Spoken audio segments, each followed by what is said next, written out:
It's Newsreel Films presents exciting news. Is the divorce over? Are spirit and science tying the knot once more? Are the church and the laboratory saying the same thing? Out of the misty ages of antiquity, the quest for the divine and the quest for knowledge about the universe marched hand in hand. Ancient Sumer, there was a god of astronomy, a god of horticulture, a god of irrigation, and the temple priests were the scribes and technologists investigating these fields of knowledge. Ancient Greece, philosophers asking the questions of why are we here, developed the theory of the atom, celestial movements, and human ethics. Medieval Europe, the Western Church arose to a position of supreme power. Kingmaker, landowner, and purveyor of the truth. The church took it upon themselves to be the one knower of everything. The dogma was law. Yet science had moved forward and now challenged the dogma that the Earth was the center of the universe. Copernicus, Bruno, and Galileo all felt the heavy hand of the church. The tragedy. Unable to suppress science anymore, the church and science divided up knowledge and human endeavor. Descartes invented dualism. The church had the unseen, science the seen, and materialism was born. An uneasy truce. Scientists were no longer being bound, and they reacted with a vengeance. All the unseen is fantasy, delusion. We are strictly little machines running in a predictable machine universe governed by strict immutable laws. The church pushed back. Soulless scientists were condemned to hell. Darwin countered.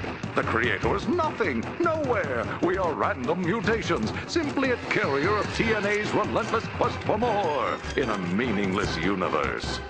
And meanwhile, both science and religion were hitting the wall. If everything was mechanistic and God was the holy creator, then what were we humans supposed to do? Science dug ever deeper into a dead universe and stumbled upon and unlocked a mystery. In tiny corners of space and time, scientists found unfathomable energy and mind-numbing mysteries. Mysteries that suggest we are all connected, that the physical universe is essentially non-physical. Time and space are just constructs of this non-materialness. And today, renegade scientists are meeting with religious leaders.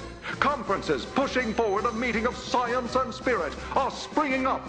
As the 20th century blew open the doors of a mechanistic view, will the 21st century blow down the iron wall between the church and laboratory? This is your Is Newsreel reporter, signing off.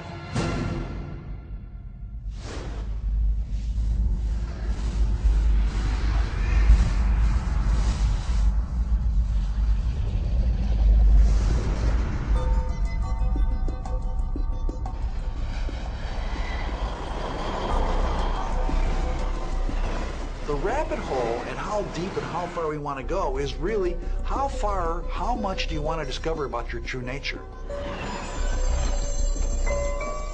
Alice went down the rabbit hole where she met the Mad Hatter. Hatter was mad, and the idea was you want to get out of the rabbit hole after you've gone in. So there's two stages to science. There's the crazy part where you go down the rabbit hole, and then there's the part where you check the craziness of your ideas against a rigorous, strict, straitjacket-like process.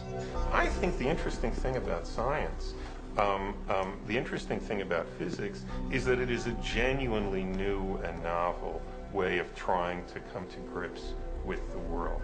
I think the experimental method, which is important to physics, is a very different business from the method of revelation or the method of meditation or something like that. I don't think it's true that, for example,